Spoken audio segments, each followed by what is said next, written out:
Hey, welcome back to another episode of Finding Freedom. This is your host, John Odermatt. On today's show, we're going to be talking about conspiracy theorists and the rise of the professional conspiracy theorists. We'll be talking about the newest developments with Charlie Kirk's murder, his assassination, and asking, does he have bones of steel?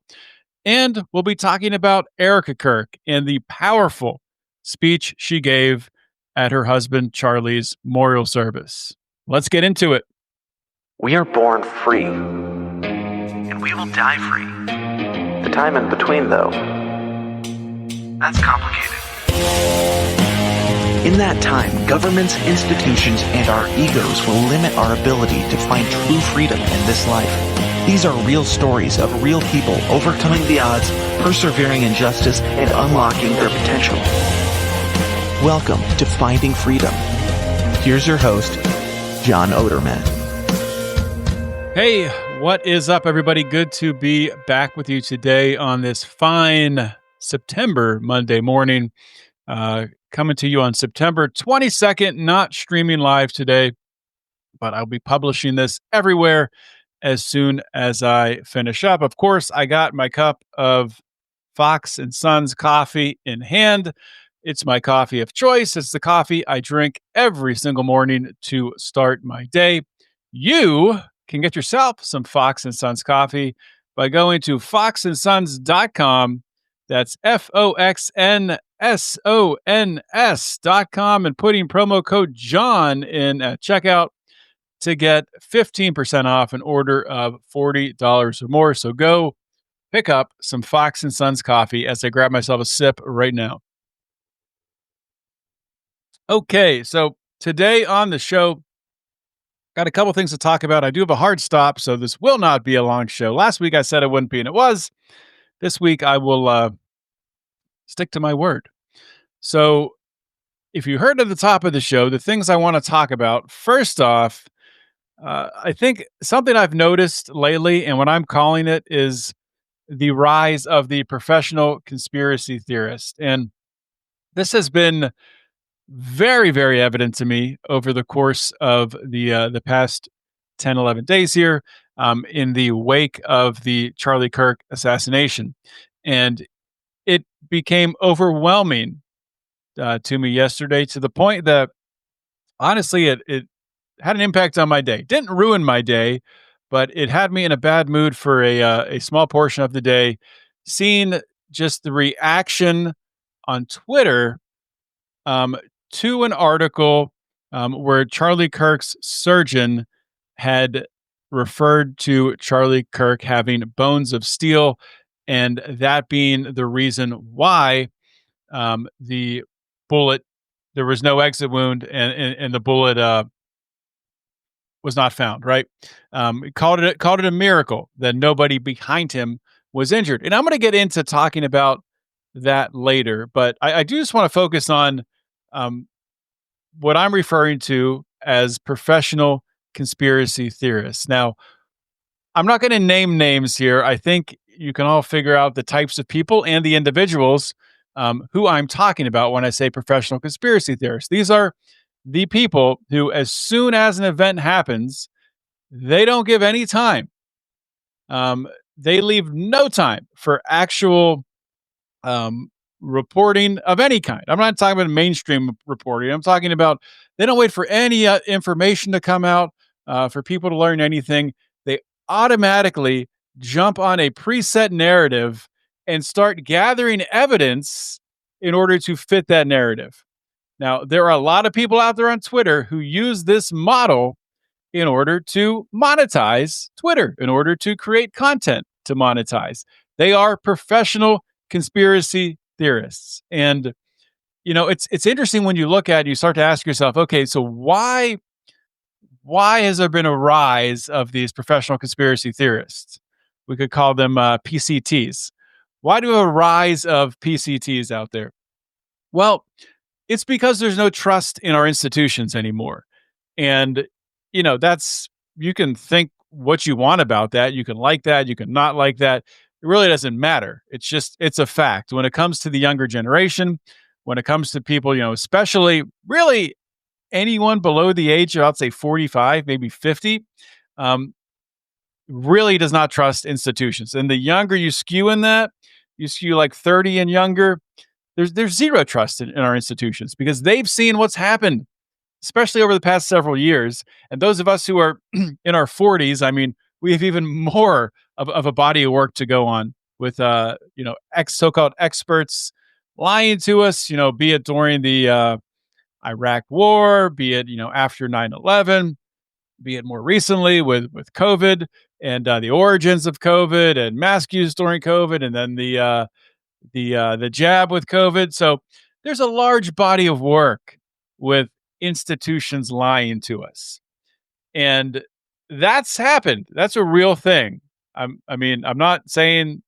I'm saying that's definitely a real thing we need to take into account. So, with that said, that doesn't mean that everything that we hear in relation to an official story after an event occurs, like it did, 11 days ago or 12 days ago with Charlie Kirk being assassinated, we don't have to assume that everything that comes out is not true. I think that is a very dangerous way to operate in life. Now, it's good to be skeptical. It's good to ask questions. But what I would advise people to do is don't immediately jump on board what the PCTs, the professional conspiracy theorists, are saying. They obviously have a vested interest in their narrative that they're setting up right away and gathering evidence to fortify. So rather than, and sometimes they're going to be right. I'm not saying they're always wrong, but anytime you have someone who, as soon as something happens, they come forward with who they think is responsible, and then they start to cherry pick their data and their evidence in order to fortify that opinion, that's a recipe for someone who is going to lie to you. So, who do you look for? Who do you look to in the aftermath of an event, of a tragedy, of a of a earth shaking event? Who do you look to? Well, I think the first thing is you look to yourself and you ask yourself questions. Um, and you yourself, you look for information in different places. Don't get in a habit where when something happens, you automatically go to someone else to see what they said about it. So as human beings, we have to be very careful of that because, and this goes with me, this goes with everybody, that a lot of the times if something happens politically or something happens in the media landscape or even the sports world, as human beings, we are used to having opinions assigned to us, and we get used to going to the same media outlets, the same personalities, the same podcasts, the same talking heads. For those of you who came here to hear my opinions, I'm going to tell you, you can listen, but take them with a grain of salt. Do your own research and think about things, think through things critically, logically on your own. Because as human beings, we are conditioned to have our opinions assigned to us. And then once we get going down a certain train of thought, a certain way of thinking, we just continue to look for things and look for viewpoints that continue to fit that lens, that political lens, that media lens, to the way that we view the world. And I've seen this happen in my life. I've seen this happen with me personally and many other people.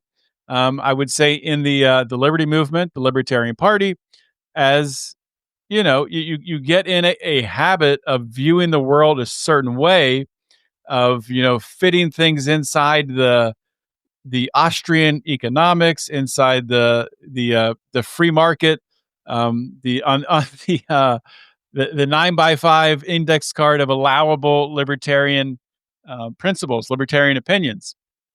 So we end up kind of doing the reverse of what the great Tom Woods taught us to do. That's what a lot of libertarians fell into. That's just an example that really has nothing to do with what the professional conspiracy theorists and PCTs are saying today about Charlie Kirk. And what kind of fueled yesterday and what kind of almost ruined my day yesterday was the surgeon for Charlie Kirk came out and said that it's amazing. I think he might have even used the word miraculous that nobody else was killed or injured in the assassination of Charlie Kirk because I think the surgeon said because the bone, Charlie Kirk's bone, was able to stop the bullet. And refer to it in some way, bones of steel. That is, his bones were so strong that they stopped a bullet. Now, I think this was a incredibly irresponsible thing for this surgeon to say because while it may not be common, it certainly does happen. And what this set off on X yesterday was everybody and their mother overnight became a ballistics expert. And everybody was saying the the gun that allegedly was used in the Charlie Kirk assassination was a 30-06, which happens to be the same rifle that I use for deer hunting. So I know quite a bit about it. Now, people were saying that okay, there is no way that 30-06 ammunition that bullet would not have just gone through because this is such a large projectile, much larger, for example, than a 223, which is famously used in many different types of assault rifles. But what really set me off was people posting things, having no idea what they're talking about, in order to back up an opinion that the entire story, the entire thing, is didn't happen the way that experts have said it happened. I've said it happened. Now, I'm not saying that I fully buy into the official story. I think there's a lot of questions around it, but for people to say it's not possible for a 30-06 to perform in the way that it did in the Charlie Kirk assassination, it absolutely is possible. Now, this is not something I like to talk about with regards to a human being losing their life. I will say this: if there's small children listening, or large children who don't want to hear, or adults who just don't want to hear this, I would say maybe skip forward a few minutes on the podcast if you don't want to hear this because it's something that I don't like talking about when it comes to the loss of a human life. But I'm also going to be talking about my experience in deer hunting to give you kind of a backdrop in how a 30-06 can perform. So I saw a lot of people posting on X, visuals of a steel plate and a 30-06, ammunition, leaving a huge dent in a steel plate. And yes, that's true. I mean, there's questions that come into mind exactly when you see something like that. You want to ask, okay, what was the grain, the weight of that bullet? What type of tip was it?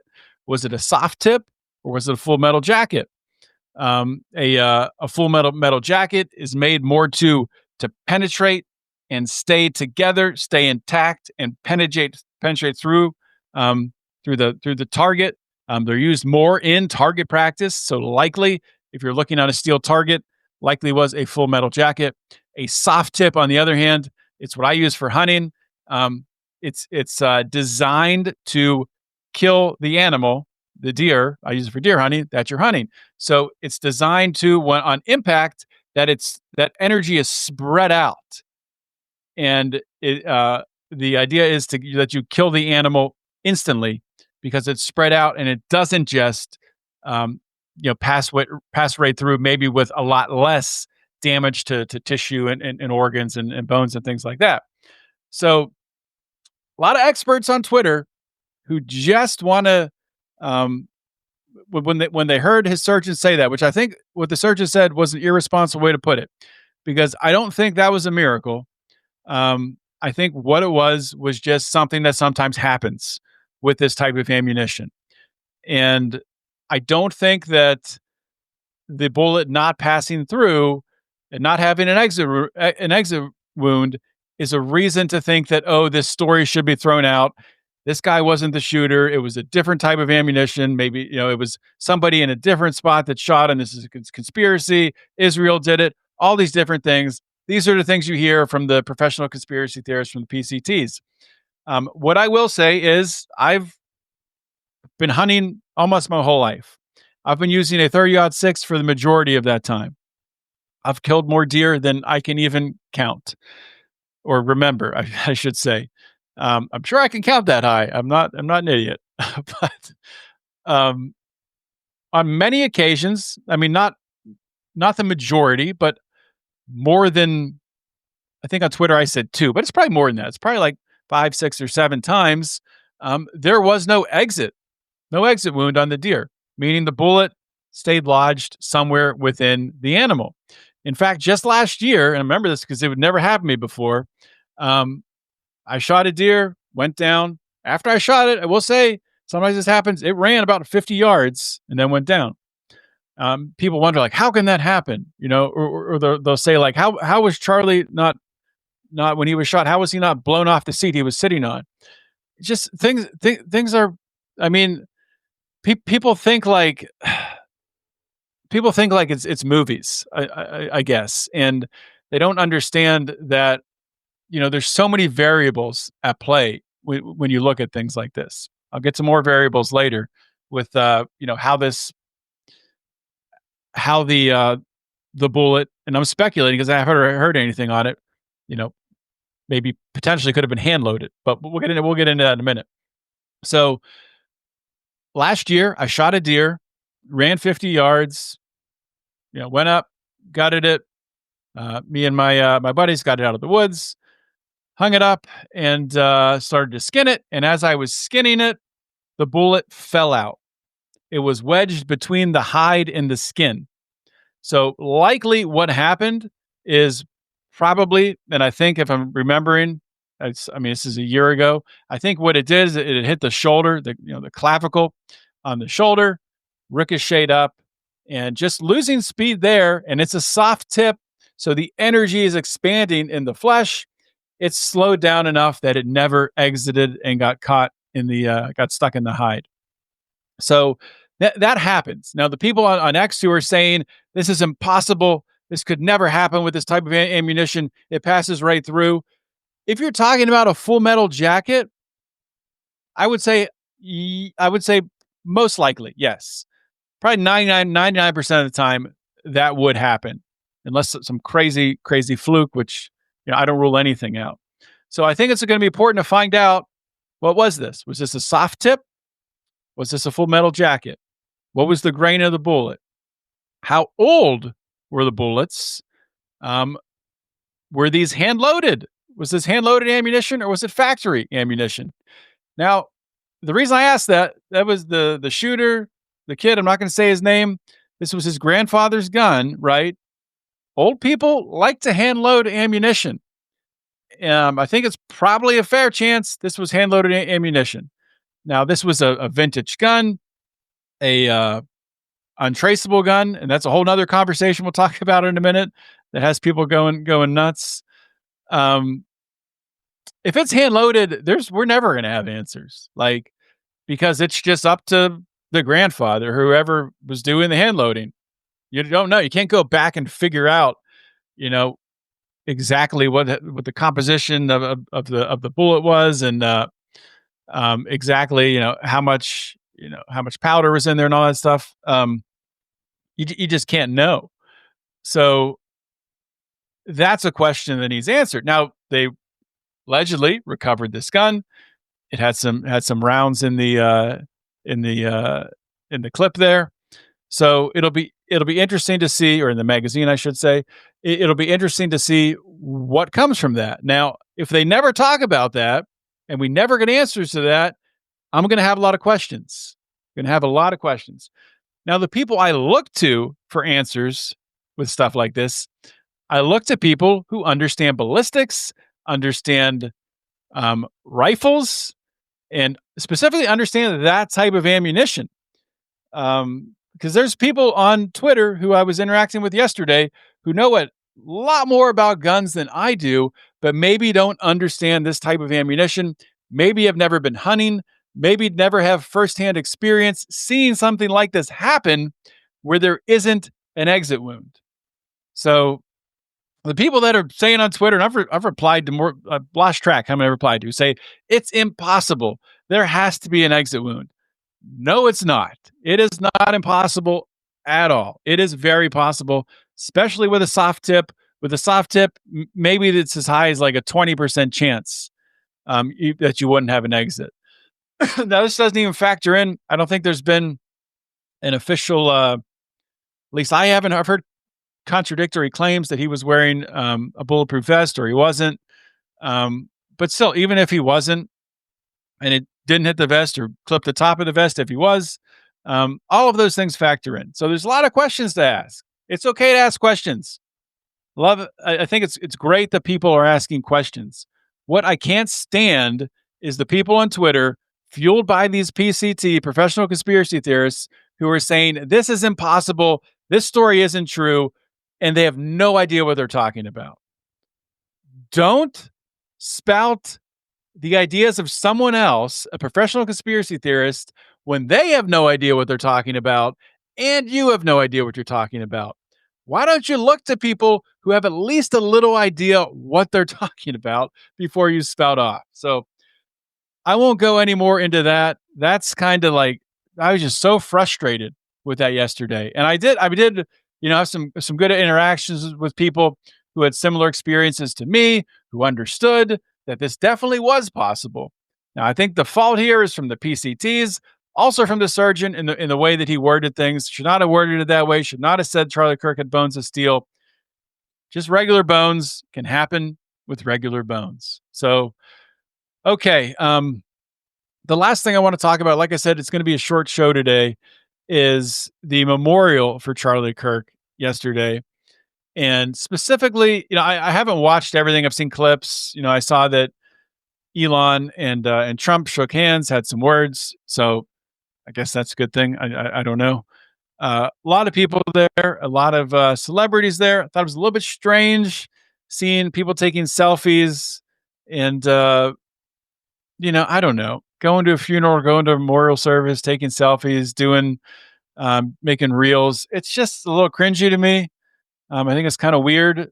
Um, I understand, I kind of understand, in a way, if they do it in a tasteful way where it's a picture of, maybe them just, saying that they're here for their friend Charlie and, maybe a tribute. But like doing a live or a reel and kind of yucking it up with other people there, it's weird. It's weird. Maybe that's. I'm not saying they have bad intentions. Just saying it comes off a little strange. But I haven't watched everything with regards to it. I saw some clips from Trump. I saw some good clips from Tucker Carlson. I'm not going to talk about those today. I just want to focus for a few minutes on Erika Kirk. And I just got to say, totally impressed with her. And one more thing on the PCTs. When she was voted by the Turning Point board to be the CEO, I saw some people who are locked into this PCT mentality, that, oh man, how could this happen so quickly that she's put in place? This was designed ahead of time.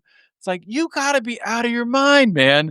This is so normal for an organization the size of Turning Point to have a succession plan in place. This is what organizations have to do. You have to have a succession plan in place. Otherwise, your organization falls apart. Otherwise, you can't raise money. Donors aren't going to give millions of dollars to an organization like Turning Point if you don't have a succession plan in place, if you don't have insurance, if you don't have these different things, because it shows you don't know what you're doing. So people who question like, oh, how was she made the CEO so quickly? Because that's what you do. It's just normal. It's crazy to me that I can't take it. Like, these PCTs have set me off. But back to Erika Kirk, amazing. One of the greatest speeches I've ever seen. How she kept her composure. It's only through her relationship with Jesus she was able to do that. You could see her when she walked up there and the music's playing and the crowd is, embracing her, cheering for her. and she's just praying. She's just praying, and it's got God bless her. What a strong woman of faith, and it was a beautiful speech, a beautiful tribute to Charlie, talking about their marriage, him as a husband and as a father. You know, every week he would write a love letter um, to Erica. I thought it was amazing. I think it's something that a lot of husbands, myself included, can definitely learn a lot from. Um, I got choked up at the one point when she was talking about um, Charlie, who had a speech. I think she said a year ago or a few months before had referenced Isaiah 6:8 in saying, um, you know, "Here I am, Lord, send me, use me." And she was saying that he speaks off the cuff. She didn't know he was going to say that, and she said to him after, "I mean, you got to tell me about stuff like that." Probably saying that it's something we should be praying about together, because when you say something like that, and Charlie meant it, I'm sure, um, giving yourself over to God, saying, "Use me," and I mean, God, make no mistake about it. Charlie is passed on. He's in heaven now, but he is being used right now in the most powerful way maybe I've ever seen a Christian be used. So it's really amazing to see. So that choked me up, and "Here I am, Lord." That's one of my favorite hymns. I grew up in the Presbyterian church. Not a Presbyterian anymore, but that's one that's played at a lot of services. Also played at funerals, and um, especially at, like, important moments in life. Also, communion, or God, what's the word I'm looking for? Not communion.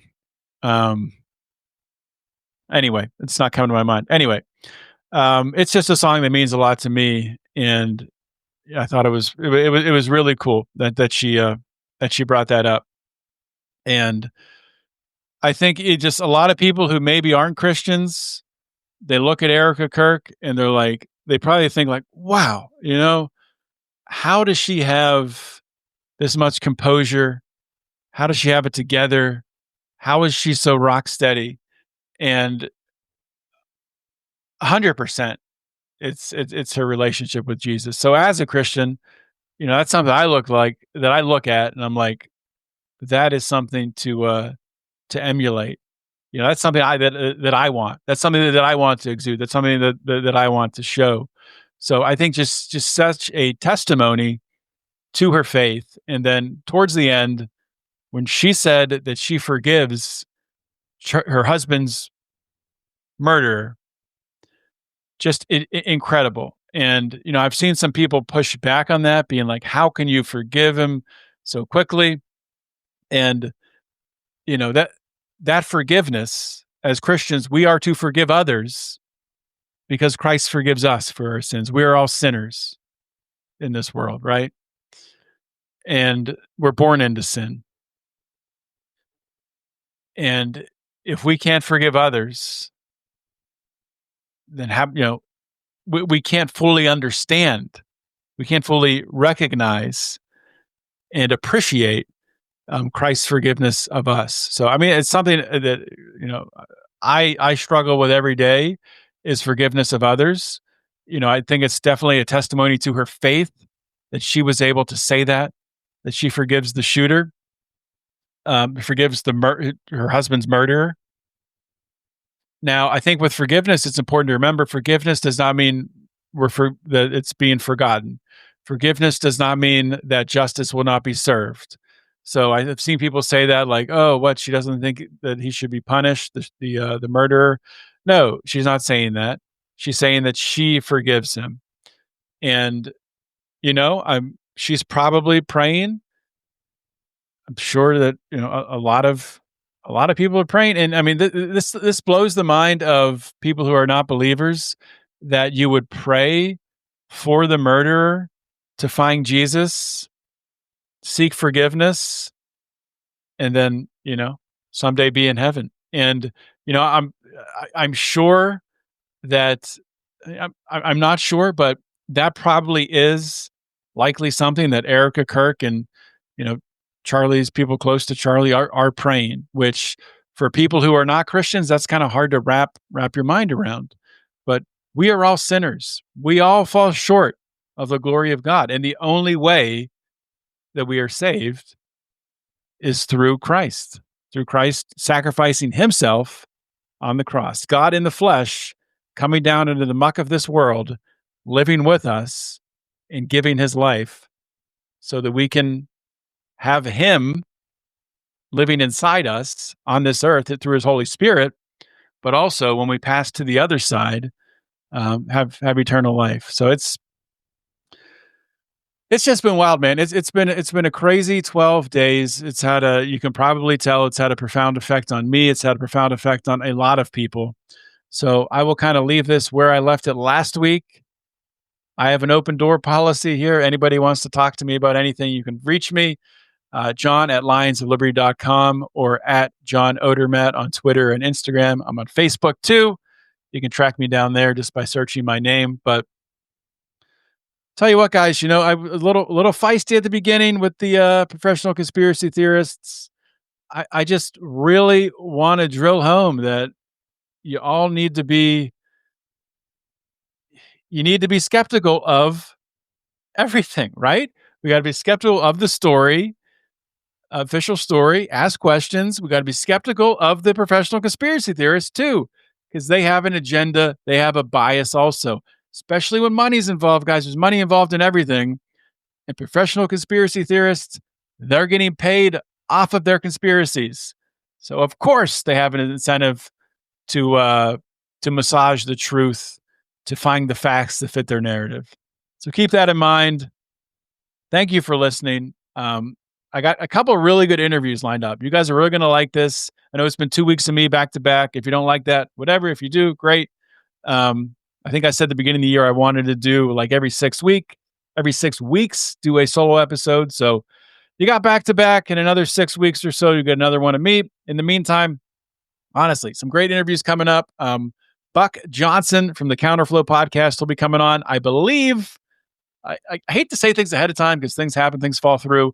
But if not next week, then the following week we'll get Buck on here, and really interested in talking to Buck and getting his perspective on recent events and also the transformation that he's gone through in his life. Because I know Buck's become a Christian too, as well in the past few years. So, all right, well, all of that and more coming up next week. In the meantime, if you guys like this show, join the Pride on Patreon or over on Locals. Check us out. You get our bonus content. Be sure to subscribe to our new politics podcast feed. You can find that anywhere podcasts are found. I'll be back next week. In the meantime, always remember to keep your head up and the fires of liberty burning.